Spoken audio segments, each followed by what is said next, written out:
Isn't insight intuition? Would you discuss this sudden clarity some of us have? What do you mean by insight? And is it a momentary thing, or can it be continuous? Shall I read that question again? Isn't insight intuition? You have heard these two words, I'm sure. Would you discuss this sudden clarity some of us have? What do you mean by insight? And is it a momentary thing, or can it be continuous? Right?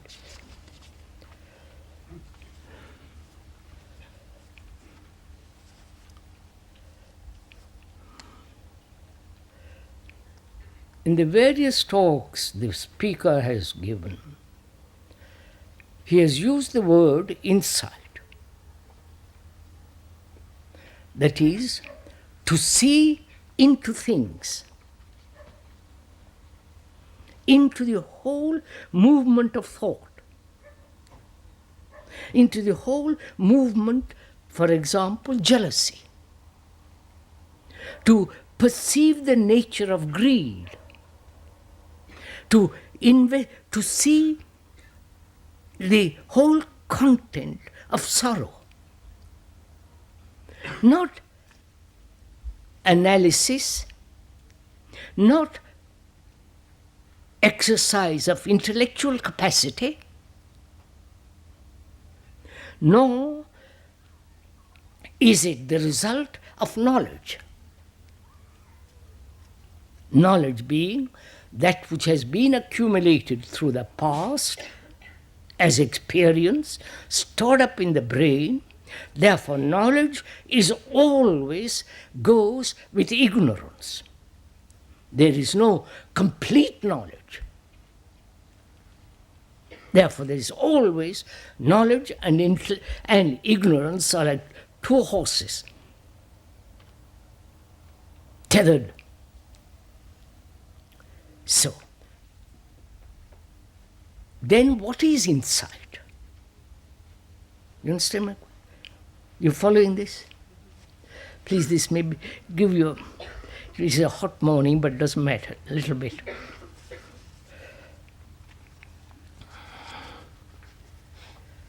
If it is not, the observation is not based on knowledge or on intellectual capacity of reasoning, exploring,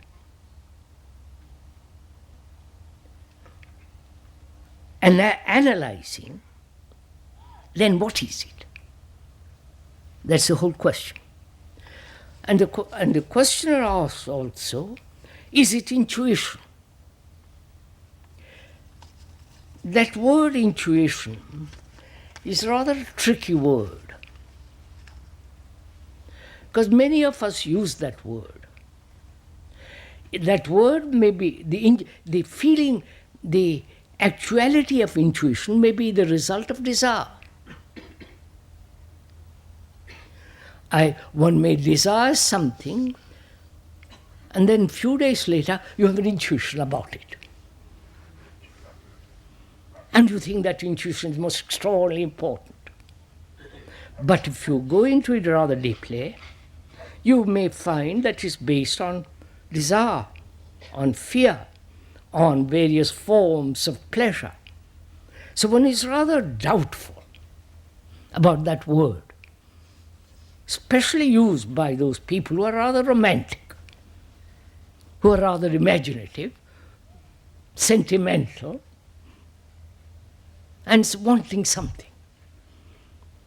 And they will certainly have intuitions, but it may be based on some obvious self-deceptive desire.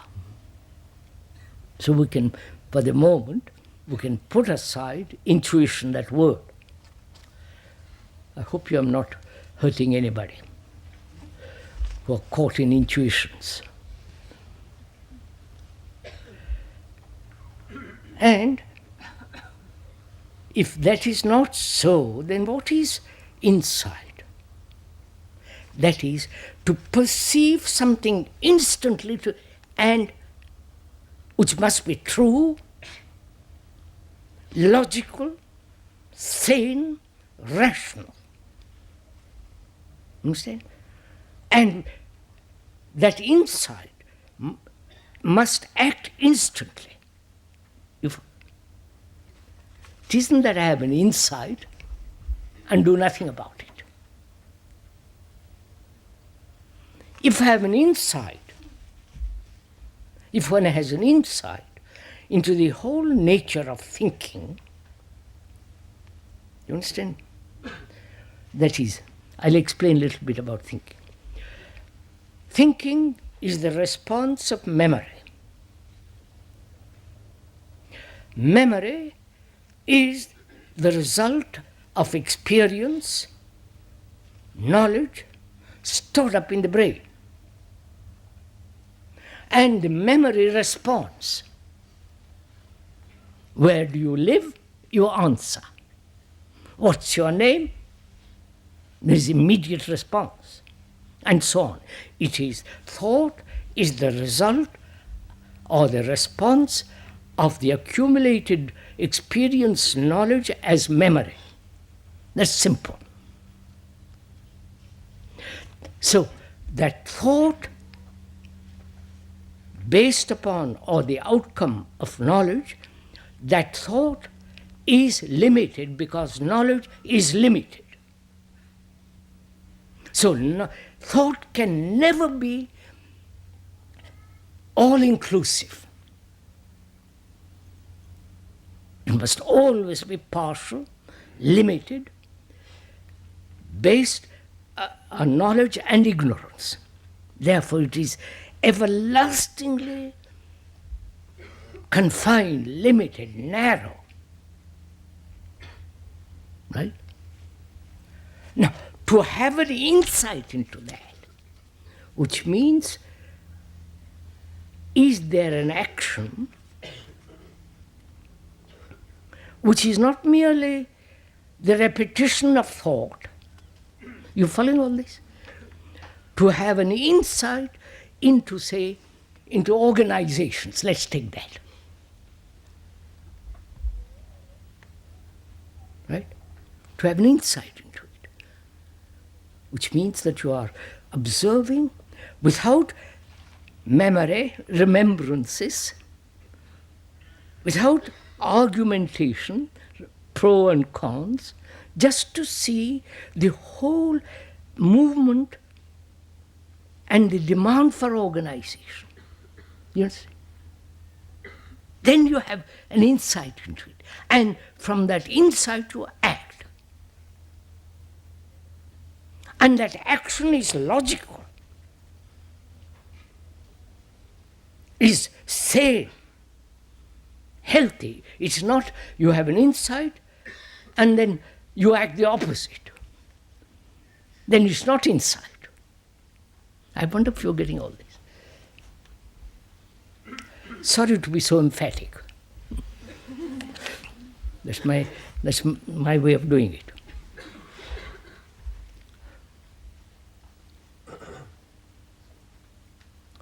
To have an insight, for example, into the wounds, hurts that one has received from childhood. You understand my question? We're all people who are hurt for various reasons. From childhood till we die, there is this wound in us, psychologically. Now, to have an insight into the whole nature and structure of that hurt. Do you understand what I'm saying? Are you following all this? You're hurt, aren't you, sirs? Wounded psychologically? No, do. I mean, play the game with me, will you also? The ball is in your court.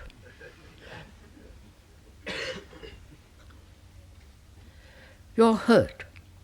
obviously.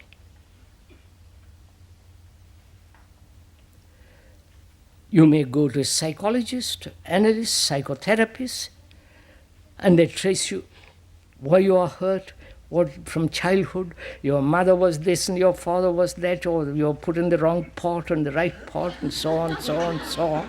No, don't, please go into it. And by merely looking or seeking out the cause, the hurt is not going to be resolved. Right? It is there.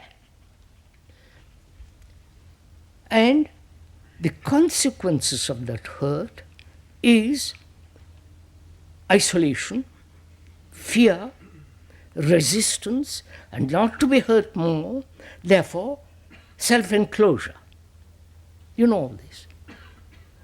That's the whole movement of being hurt. The hurt is the image that you have created for yourself, about yourself. You understand? Right? So, as long as that image remains, you will be hurt, obviously. Now, to have an insight into all that without analysis, to see it instantly, and the very perception of that insight which demands all your attention and energy, the hurt is dissolved. And therefore, when it's dissolved, there is no further hurt. I wonder if you get all this.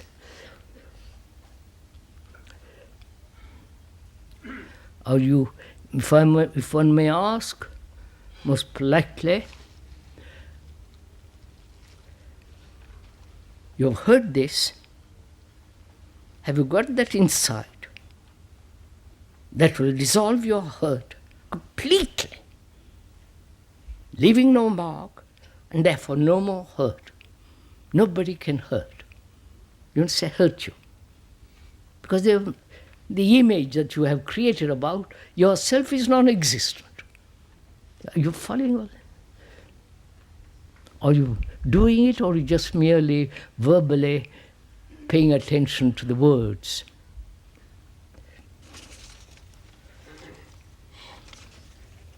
I don't really understand what you mean about the way we created this. Huh? What's up? I don't really understand what you mean when you say, we have this created hurt. He says he doesn't really understand what you mean when you say we have created this hurt. Now, first of all, who is hurt? What do you mean by being hurt? Fine, so what do you mean by being hurt? You say, I am hurt. Consciously, you are aware of it or not. One is hurt. Now, what is that which is being hurt? You understand my question? You understand, sir? What is that which is hurt? You say, it's me. What is that me? It's the image you have about yourself. If I have an image about myself as a marvelous spiritual blah blah, and you come along and say, no, you're a silly ass, I get hurt. That is thought. Please follow this. Thought has created an image about oneself, and that image is always comparing. It is my image is better than your image, and so on, so on, so on. So as long as one has this image about oneself, it is going to be trodden on by somebody. And that is called hurt, wound psychologically. So the problem, to have an insight into that means to see the whole movement, the cause and the image. And therefore the very perception of it ends the image. You understand this? No? No?